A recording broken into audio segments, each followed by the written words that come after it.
అందరికీ నమస్కారం. నా పేరు Anil Kumar Yadav Deshmukh. Welcome to our YouTube channel. నాకు నిజంగా కొన్నిసార్లు అనిపించేది, అరే ఎందుకు వైఎస్ జగన్ రెడ్డి గారు ఇంత భయంకరంగా ట్రోల్ అవుతూ ఉన్నారు?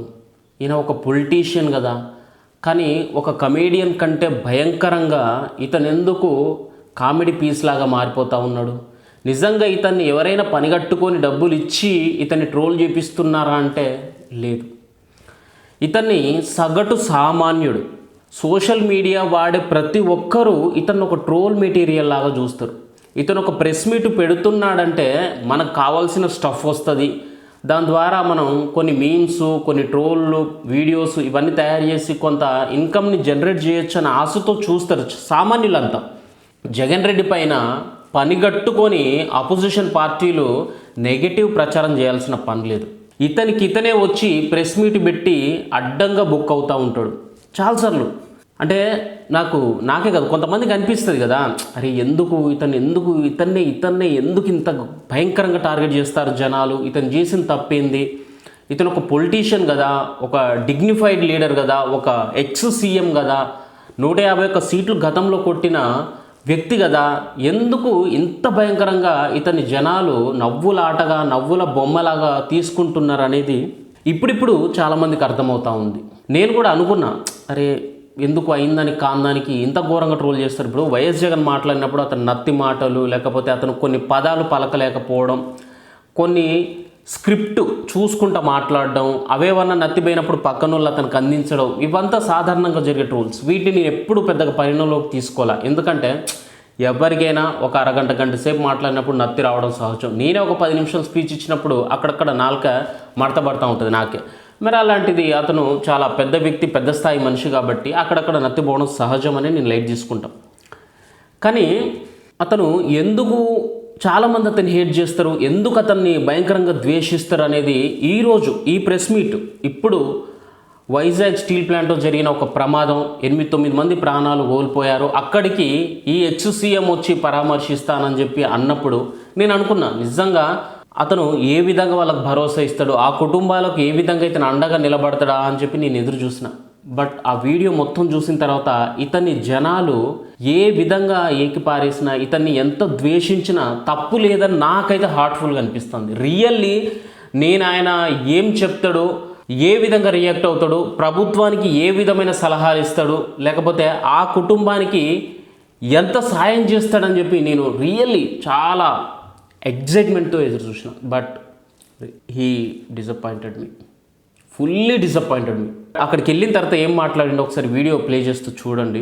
నేను ఆయన ట్రోల్ చేయడానికి రాలేదు, అతని మీద పంచులు వేయడానికి రాలేదు, ఈ వీడియోలో కామెడీ పీసులు కాదు, చాలా సీరియస్గా మాట్లాడడానికి నేను వచ్చిన. ఒకసారి చూడండి ఇది. అడుగుతా ఉన్నాం వెంటనే వాళ్ళకు ఈ 1,45,00,000 అదనంగా వాళ్ళకి ఏదైతే వస్తా ఉన్నదో దాంట్లో నీ ప్రమేయం ఏదైతే లేదో వాళ్ళకి సంబంధించిన group insurance, provident fund, gratuity, risk insurance, ఈ రూపేణ వాళ్ళకి వస్తా ఉన్న 1,45,00,000 ఏదైతే వస్తా ఉందో దానికి అదనంగా మరో ₹1 కోటి ఖచ్చితంగా వాళ్ళకి ఇవ్వాలి. వాళ్ళ కుటుంబ సభ్యులకు కూడా అదే మాదిరిగా ఉద్యోగాలు కూడా వెంటనే ఇవ్వాలని కూడా కోరుతా ఉన్నాం. అదే మాదిరిగా నా పక్కన చెల్లి అంటే ఇప్పుడు ఇతను చెప్పేది ఏంటంటే, ఇప్పుడు ప్రభుత్వం నుంచి అంటే సెంట్రల్ గవర్నమెంట్ నుంచి ఏదైనా ప్రమాదం జరిగినప్పుడు 2 లక్షలు యథావిధిగా వస్తుంది. తర్వాత వైజాగ్ స్టీల్ ప్లాంట్ యాజమాన్యంతో మాట్లాడి వాళ్ళ నుంచి కొంత కంపెన్సేషన్ వస్తూ ఉంటుంది. దాని తర్వాత ప్రభుత్వం నుంచి కూడా కొంత ఇలాంటి ప్రమాదానికి సంబంధించిన కొంత అమౌంట్ వాళ్ళు కూడా ఇస్తూ ఉంటారు. నాకు తెలిసి ప్రతి ఒక్క ఫ్యామిలీకి 25 lakhs ఏమో ప్రకటించినట్టు నేను అనుకుంటున్నాను ఎక్స్గ్రేషియా. అది సరిపోదు, ఇంకెక్కువ ఇవ్వాలి, మీరు ఇంకా ₹1 కోటి ఇవ్వాలని చెప్పి జగన్ రెడ్డి వాళ్ళని అడుగుతూ ఉన్నాడు. అంటే ఇదంతా వాళ్ళు ఇస్తున్న అమౌంట్ కాదా? ఇప్పుడు యాజమాన్యంతో మాట్లాడి గవర్నమెంట్ నుంచి కొంత, సెంట్రల్ గవర్నమెంట్ నుంచి కొంత, ఇదంతా జమ చేసి ఒక కుటుంబానికి 25 లక్షలు ఇచ్చి ఉద్యోగం కూడా ఇస్తామని చెప్పి వాళ్ళు ఆల్రెడీ మాట్లాడి, లేదు ₹1 కోటి ఇవ్వమంటున్నాడు. ₹1 కోటి ఏ విధంగా ఇవ్వాలి, ఎక్కడి నుంచి తెచ్చి ఇవ్వాలి గవర్నమెంటు?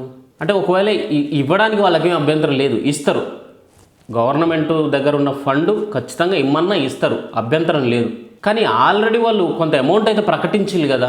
చేతనైతే ఇతనేమన్నా సాయం చేయాలి. కానీ చూడండి ఒకసారి ఇతను ఏం మాట్లాడతాడు, నేను ఎందుకు డిసప్పాయింట్ అయ్యాననేది కూడా ఇప్పుడు చెప్తా చూడండి. ఇక్కడే ఉంది వాళ్ళ కుటుంబం కూడా ఇదే మాదిరిగానే సంవత్సరం 14 నెలల కిందట 1/4 వాళ్ళ భార్య ఇక్కడే ఉంది.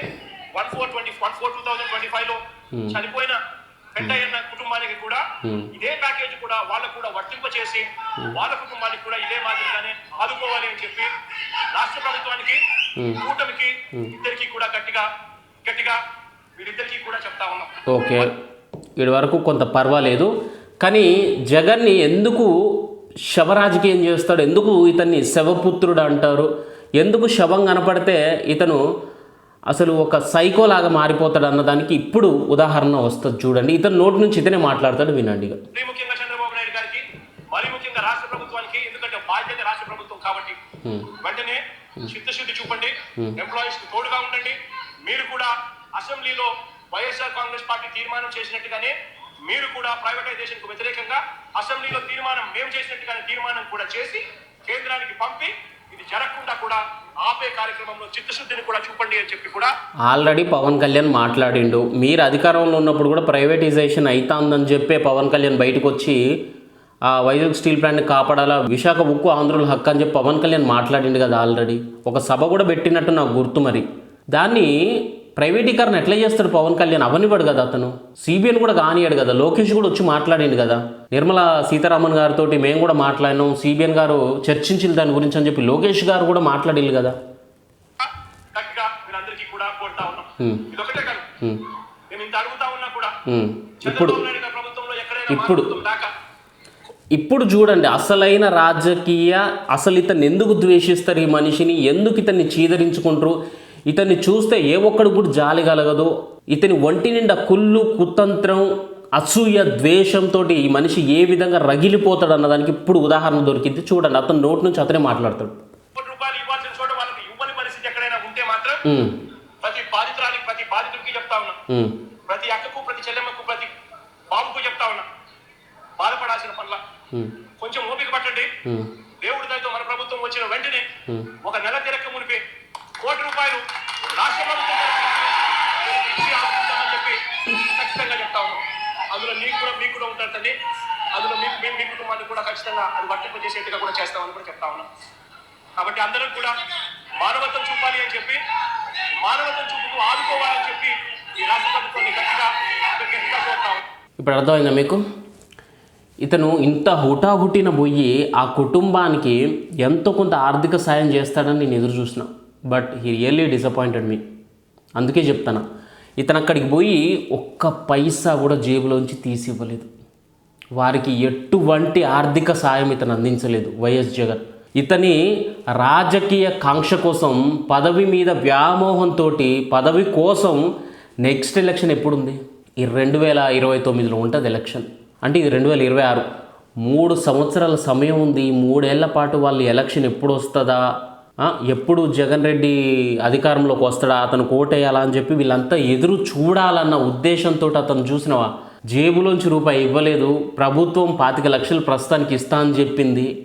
అయినా కానీ నేను అధికారంలోకి వచ్చిన తర్వాత ₹1 ఇస్తా అంటున్నాడు. కానీ ప్రస్తుతానికి నేను నా సొంతంగా ఓ 25 లక్షలు ఇస్తా, లేకపోతే ఓ 2 లక్షలు ఇస్తా ప్రతి కుటుంబానికి అని చెప్పి జేబులోంచి ₹1 కూడా అతను తీసివ్వలేదు. ఇలాంటి మనిషిని ఎందుకు ఆంధ్ర జనాలు చీదరించుకుంటారు, ఈయన చూస్తే ఛీ అని చెప్పి ఎందుకు అంటారు అనేది ఈ వీడియోని బట్టి అర్థమవుతుంది. నాకైతే చాలా క్లియర్ కట్గా అర్థమవుతుంది. ఈ మనిషిలో నిరంతరం పదవి మీద పిచ్చి తప్పితే ఇంకోటి లేదు. చావుతోటి కూడా శవాల మీద పేలాలు ఏరుకోవడం అంటే ఇదే. అక్కడ ఫ్యామిలీలో ఒక మనిషికి, ఒక కుటుంబ పెద్దను కోల్పోయి వాళ్ళ బాధలో ఉన్నారు. వాళ్ళ కనీస ఖర్చులకు డబ్బులు ఇవ్వాల్సింది మానేసి, మనం అధికారంలోకి వచ్చిన తర్వాత నీకు ₹1 ఇస్తా అంటే, నువ్వు అధికారంలోకి రాకపోతే, నువ్వు అధికారంలోకి రావు. ఉదాహరణకి వాళ్ళ పరిస్థితి ఏంది అంటే ఏమి ఇవ్వన్నట్ట. అంటే నిన్న అధికారంలోకి వాళ్ళ ₹1 మాకు పరిహారం ఇస్తానన్నాడు కాబట్టి మేము ఓట్లు వేయాలని చెప్పి వాళ్ళు ముందుకు వచ్చి ఓట్లు వేస్తారని ఆశ. ఏంది ఇది అసలు? ప్రతి దాంట్లో రాజకీయమేనా? ప్రతి దాంట్లో ఇలాంటి వ్యక్తిని బహుశా నాకు తెలిసి ఏ రాష్ట్రంలో కూడా ఇలాంటి వ్యక్తి పుట్టాడు. ఈ మనిషి నిండా 5.5 అడుగులు ఉన్నాడో 5 అడుగులు ఉన్నాడో జగన్ నాకు తెలియదు. కానీ ఆ 5 అడుగులు అసూయ, ద్వేషం, కుళ్ళు, కుతంత్రం, పగ, ప్రతీకారం, వీటితోటే ఆ మనిషి బతుకుతూ ఉన్నాడు. నాకు తెలిసి అతను పీల్చేది గాలి కాదు అసలు అతను ఇంకా వేరే ఏదో తీసుకుంటా ఉన్నాడు. ఒక మనిషి అనేటోడు నిజంగా మానవత్వం ఉన్న మనిషి అయితే, మళ్ళీ ఇతను చెప్తున్నాడు చంద్రబాబు నాయుడుకి కానీ కూటమి ప్రభుత్వానికి కానీ మానవత్వం ఉంటే వీళ్ళకి ఇంత డబ్బులు ఇవ్వాలని చెప్తున్నాడు. నువ్వు మానవత్వం ఉన్న మనిషి అయితే అసలు నీ జేబులోంచి ఎంత ఇచ్చినావు? అధికారంలో లేకపోయినా, అసెంబ్లీలో అడుగు పెట్టకపోయినా పవన్ కళ్యాణ్ కౌలు రైతులకి లక్ష రూపాయలు ఎంతమందికి ఇచ్చిండటను? 3,000 కుటుంబాలకు ఇచ్చిండు. 30 కోట్ల రూపాయలు పంచిపెట్టిండు పవన్ కళ్యాణ్. ఏం ఆశించి ఇచ్చిండ్రా? అప్పుడు ఏమైనా ఎలక్షన్ ఉందా అతనికి? 3,000 కుటుంబాలకు 30 కోట్ల రూపాయలు. అదే 30 కోట్లు నువ్వు ఇప్పుడు 8 కుటుంబాలకు ఇస్తే బ్రహ్మాండంగా ఒక్కొక్కరికి 3-4 కోట్లు ఇవ్వచ్చు నువ్వు. మరి ఇస్తానవా? 8-9 కుటుంబాలకు ఇవ్వచ్చు నువ్వు. గాయపడ్డల్లో కూడా ఇవ్వచ్చు. ఇవ్వవు నువ్వు, కానీ నీతులు చెప్తావు. అది రాజకీయ లబ్ధి కోసం. ఇలాంటి నిజంగా చెప్తాను, ఆంధ్ర జనాలకి ఎట్టి పరిస్థితుల వైఎస్ జగన్ అధికారంలోకి రావద్దు. ఇలాంటోడు అవసరం లేదు. మానవత్వం లేని మనిషి జగన్. చాలా క్లియర్ కట్గా తెలిసిపోతుంది. Thank you Jagan.